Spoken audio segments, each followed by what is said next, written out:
Right, so we're going to start having a look at the lace. Now, obviously, I haven't got my complete shawl body worked here. Yours will be a lot bigger than this. You're going to have 383 stitches, but I've just got a much shorter version here, just so we can have a little practice of the lace together. So I'm going to start with row 1, obviously at the bottom of the chart, and it's a right side row. We can see that because I'm looking at the knit side of the work, which means I'm going to start reading my chart from right to left, and it's helpful because you will see that the numbers that you're going to be reading from right to left are up the right hand side, and the numbers that you're going to be reading from left to right are up the left hand side. So another little reminder should you need it. So if you recall, we've mentioned that the first 3 stitches, the garter edge, are not included on the chart. So before I even start, I'm going to just knit my 3 stitches, my 3 edge stitches, and take it from there.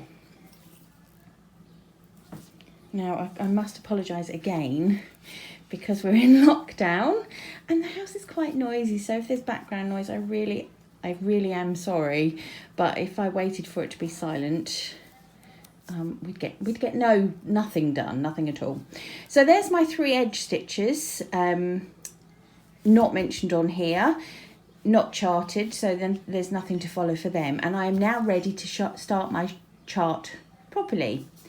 So what do the chart symbols mean? So every square is a stitch, and where the square is just blank, that means it's just a regular stitch. So if you're working on the right side of the work, it's a knit stitch, and if you're working on the wrong side of the work, it's a purl stitch. So if you look, I've got one blank square, and that's going to be one knit stitch, and that knit stitch is going to be worked actually into the yarn over from the previous round, but that's neither here nor there.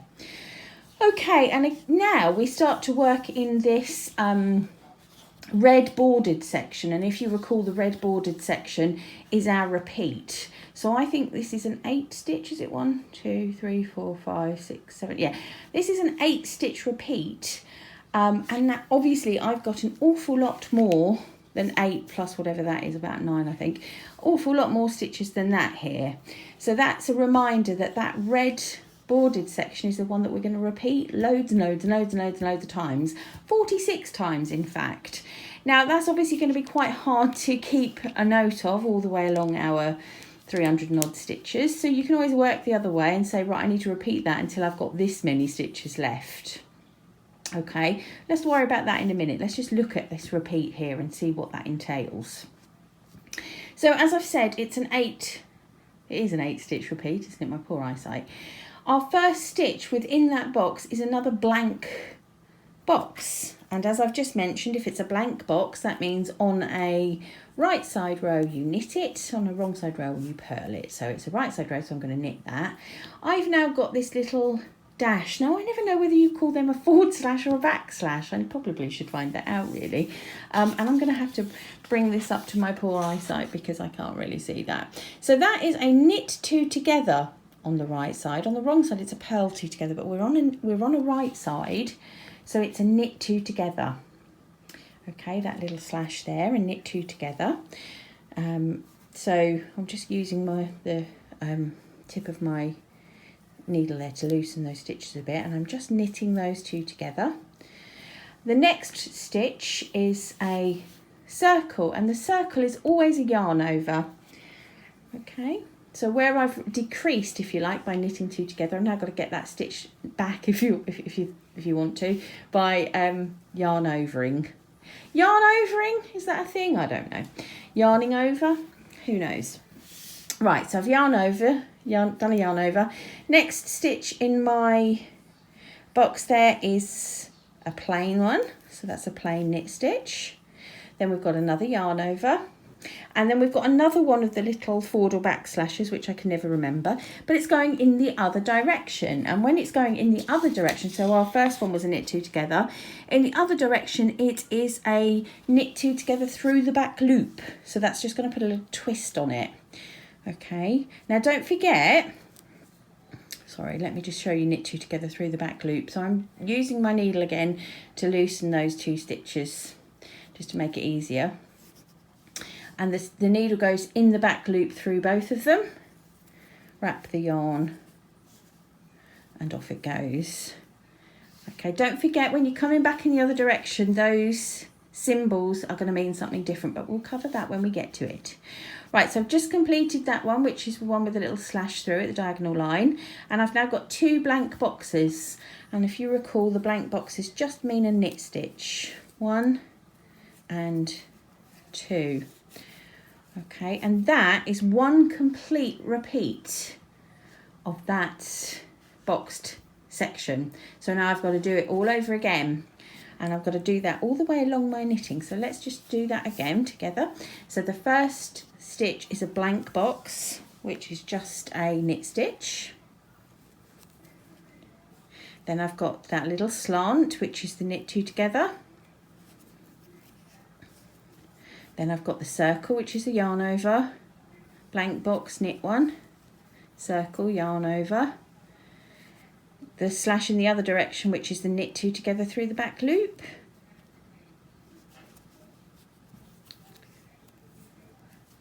and then the 2 blank boxes.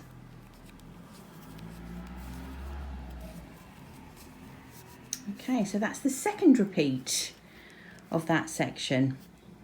And that's all you're going to be doing. Now on your piece with all those hundreds and hundreds of stitches, you're going to be working that repeat 46 times. I've just done it twice there, so that should keep you busy for a little while. So I'm going to do it one more time.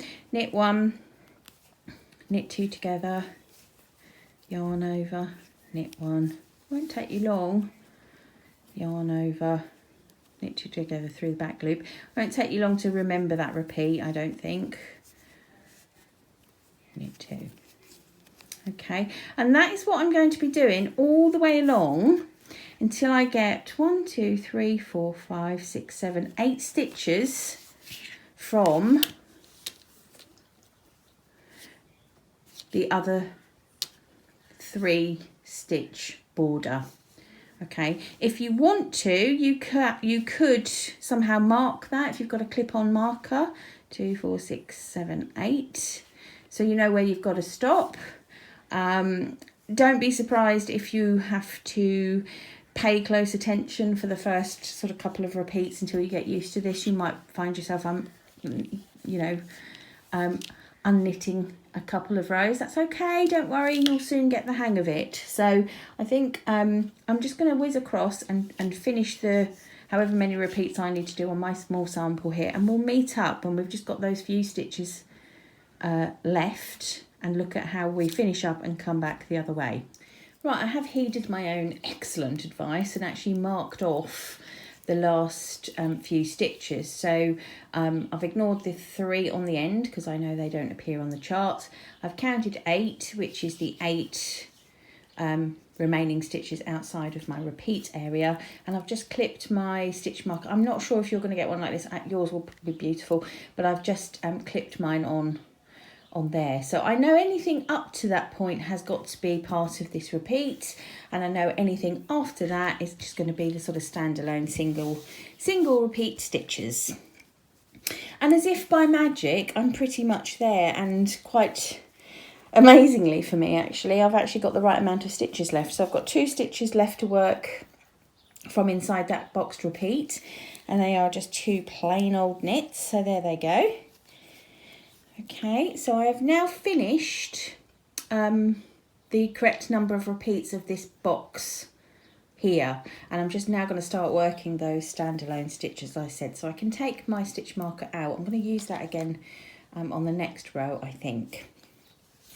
Right, so if you look at the stitches, you obviously can refer to your pattern that you've got if it's not clear on your screen. But if you look at the stitches that I'm going to repeat now, or not repeat, that I'm going to work now, sorry, you will see that they're all very familiar. The symbols are familiar because we've been working them already. So it's not that they're different stitches, it's just they kind of don't fall within an easy to write repeat, if you like. So I'm going to work those now. So I've got 1 plain stitch, I've got a knit 2 together, yarn over, knit 1, yarn over, knit 2 through the back loop, whoops, nearly,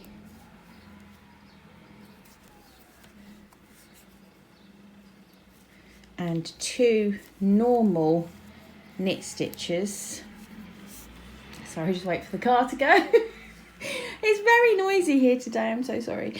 2 plain knit stitches finish that row for me. Now if I look at my needle, hurrah, I've just got 3 stitches, which is my garter stitch border left on it, which is exactly what I was hoping for, and that means I have completed the first row of my lace pattern. Now if you remember, there's no yarn overs or anything to work on a right side row, so I'm just going to work my 3 garter stitch edge stitches, and that has completed row 1 of my chart.